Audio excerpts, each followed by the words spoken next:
नमस्कार। आज हम एक ऐसे सवाल पर विचार करेंगे जो अक्सर भक्तों के मन को छू जाता है। हम भगवान का नाम जप तो करते हैं, मतलब उनके नाम का स्मरण, पर हमारी इच्छाएं पूरी क्यों नहीं होती? हमारे पास जो स्रोत सामग्री है, कृष्ण नाम जप, इच्छाओं की पूर्ति से परे, वो इस गहरे प्रश्न को समझने में हमारी मदद करेगी। बिल्कुल। अक्सर ये सवाल मन में उठता है ना? तो आज हमारी कोशिश रहेगी कि हम इच्छा पूर्ति के विचार से थोड़ा सा ऊपर उठें और नाम जप के असली आध्यात्मिक अर्थ को समझें। भक्ति के रास्ते पर इसका क्या गहरा प्रभाव है, उसे देखें। हाँ, तो स्रोत इसी बात से शुरू होता है कि रोज नाम जपने के बाद भी कई बार हमारी चाहिए हुई चीजें हमें नहीं मिलती। ये अनुभव तो बहुत आम सा लगता है, पर इसके पीछे कारण क्या हो सकते हैं? स्रोत कुछ बहुत, आप कह सकती हैं, मार्मिक कारण बताता है। पहला और शायद सबसे अहम कारण ये है कि हम अनजाने में ही नाम जप को एक सौदा समझने लगते हैं। अच्छा, सौदा मतलब जैसे मन में भाव आ जाता है कि मैंने इतनी जप किए हैं तो अब ये इच्छा तो पूरी होनी ही चाहिए। ये तो बहुत स्वाभाविक सी मानवीय प्रवृत्ति लगती है, नहीं? हाँ, स्वाभाविक लगती है, बिल्कुल। पर स्रोत हमें याद दिलाता है कि परमात्मा का संबंध प्रेम का है, वो हिसाब किताब का नहीं। नाम जप का पहला उद्देश्य हमारे हृदय को निर्मल करना है, उसे भक्ति के रंग में रंगना है। इच्छाओं का पूरा होना या ना होना, वो तो बात की बात है, शायद उतनी महत्वपूर्ण भी नहीं है जितना हम सोचते हैं। यानी प्राथमिकता हृदय की शुद्धि और प्रेम का विकास है, इच्छा पूर्ति नहीं। बिल्कुल। और यहीं से देखिए दूसरा कारण जुड़ता है कि मन की शुद्धि ही सबसे बड़ी प्राप्ति है, सबसे बड़ी सिद्धि। स्रोत कहता है कि कई बार हमारी कोई इच्छा इसलिए पूरी नहीं होती क्योंकि परमात्मा अपनी करुणा में वो जानते हैं कि उसका पूरा होना हमें और उलझा देगा, शायद और दुख देगा।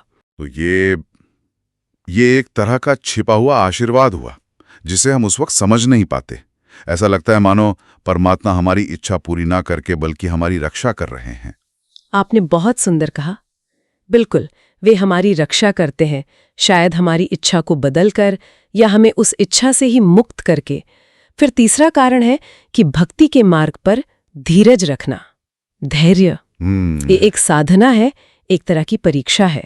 पर जब मन बहुत व्याकुल हो और इच्छा बहुत तीव्र हो, तब धीरज रखना तो बहुत कठिन हो जाता होगा। स्रोत इस बारे में क्या कहता है? हाँ, कठिन तो है, बहुत कठिन। इसीलिए स्रोत कहता है कि परमात्मा तुरंत परिणाम नहीं दिखाते। वे देखते हैं कि भक्त की श्रद्धा कितनी अटूट है, उसका भरोसा कितना गहरा है, कितना स्थिर है।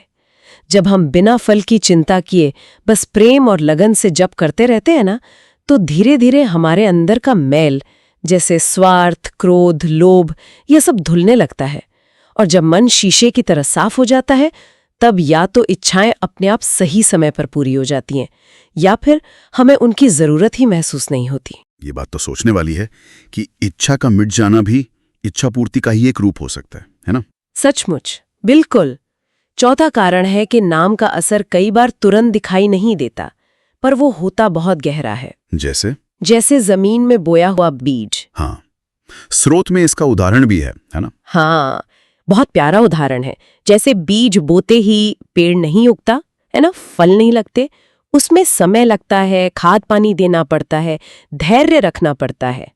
वैसे ही नाम जप का प्रभाव धीरे धीरे हमारे जीवन में शांति बनकर आता है, सही समझ बनकर या मुश्किल समय में सही राह बनकर प्रकट होता है। इसे महसूस करने के लिए भी मन की स्थिरता चाहिए। तो ये असर ज्यादातर आंतरिक होता है, जिसे बाहरी आंखों से देखना शायद मुश्किल हो। ज्यादातर हाँ, आंतरिक ही होता है। और पांचवा कारण, जो शायद इन सबका सार है, कि परमात्मा हमारी इच्छा से ज्यादा हमारी भलाई देखते हैं। स्रोत कहता है कि उनकी मर्जी 3 तरह से जाहिर हो सकती है। हाँ, ये तुम्हारे लिए सही है, या अभी नहीं, सही समय आने दो, या फिर मैंने तुम्हारे लिए इससे भी कुछ बेहतर सोच रखा है। इस पर भरोसा रखना, खासकर जब निराशा हो, आसान नहीं होता होगा। बिल्कुल नहीं, आसान बिल्कुल नहीं होता। विश्वास की असली परीक्षा तो यही होती है। अगर इच्छा पूरी नहीं हो रही, तो हो सकता है परमात्मा हमें किसी बड़ी मुश्किल से बचा रहे हैं, या हमें कुछ ऐसा देना चाहते हैं जो हमने मांगा भी नहीं था पर जो हमारे लिए ज्यादा कल्याणकारी है। तो कुल मिलाकर स्रोत हमें ये समझा रहा है कि नाम जप कोई इच्छा पूर्ति की मशीन नहीं है, बल्कि ये तो आत्मा के शुद्धिकरण की, परमात्मा से जुड़ने की और खुद को बदलने की एक प्रेममय यात्रा है। आपने एकदम सही समझा। बिल्कुल, स्रोत का निचोड़ यही है, नाम जप करते रहें, पूरे विश्वास और प्रेम के साथ करें, लेकिन लक्ष्य सांसारिक चीजों को पाने के बजाय स्वयं परमात्मा को पाना रखें।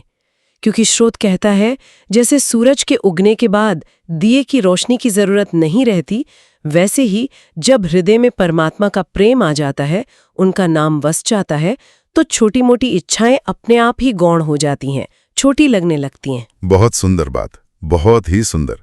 इस गहरी चर्चा के अंत में स्रोत की ये पंक्तियां याद आती हैं। राधे नाम रतन धनु, सब धन धनवान, जिसके मन बसी राधिका, तिसका मिटे अभिमान। जय श्री राधे। ये तो हुई नाम जप के प्रभाव की बात, पर सोचने वाली बात यह भी है कि जब मन तो स्वाभाविक रूप से इच्छाएं करता ही है, तब इस समझ को रोजमर्रा की जिंदगी में उतारना, अभ्यास में लाना, ये कैसे संभव हो, इस पर विचार कीजिएगा। जय श्री कृष्ण।